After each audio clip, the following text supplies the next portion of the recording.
6 মাস পরে মানুষের মধ্যে এখন প্রশ্ন হচ্ছে, সেই রকম দেশ আমরা কি করতে পারছি? আমরা কি সেই দিকে যাচ্ছি? সবাই বলেছেন দেশ যদি বদলাতে না পারি, দেশে যদি সংস্কার করতে না পারি, তাহলে এই দেশ উন্নত দেশ হবে না।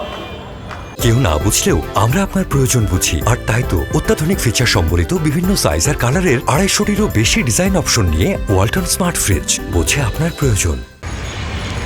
কিন্তু এই 6 মাসে জনগণের জীবন যাপনের কোনো পরিবর্তন হয়নি। এত বড় মানুষ যিনি শান্তিতে নোবেল পেয়েছেন, যিনি অর্থনীতিতে অসাধ্য সাধন করেছেন, যার জন্য জনগণের মধ্যে জনগণের জীবনে সত্য প্রতিষ্ঠিত হয়েছে বলে সারা পৃথিবী স্বীকৃতি দিয়েছে, তিনি বাংলাদেশের মানুষের জীবনে শান্তি আনতে পারেননি। জিনিসের দাম বেড়েছে, নতুন কোনো চাকরির ব্যবস্থা হয়নি, খুন জখম রাহাজানি লুটপাট ডাকাতি দস্যুতা বেড়েছে।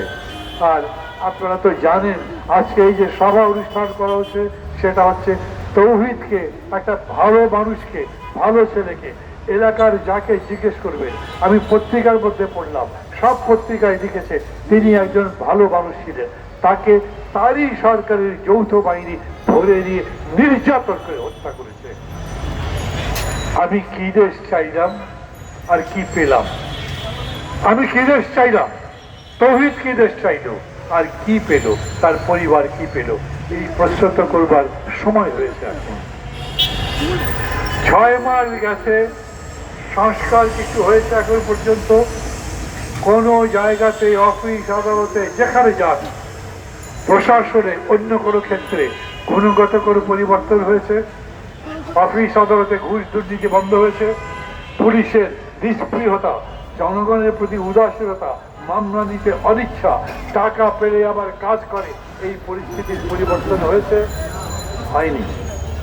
আমি বলছি না 6 মাসে সব বদলে দেওয়া যায়, কিন্তু আমি বলবো 6 মাসে বদলাবার একটা সূত্র তো দেখতে পারবো, একটা লক্ষণ তো দেখতে পারবো।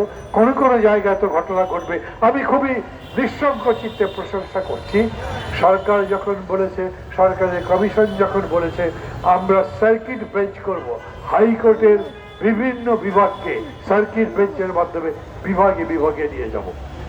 যখন তারা বলেছেন উপজেলা পর্যায়ে আমরা আদালত প্রতিষ্ঠা করব, জনগণ যাতে সুবিচার পায়, ঘরে বসে পায়, জনগণ যাতে বিচারের জন্য বছরের পর বছর অপেক্ষা করতে না পারে, তার জন্য ব্যবস্থা করতে চাই, আমি মনে করি সেই রকম একটা উদ্যোগ ভালো।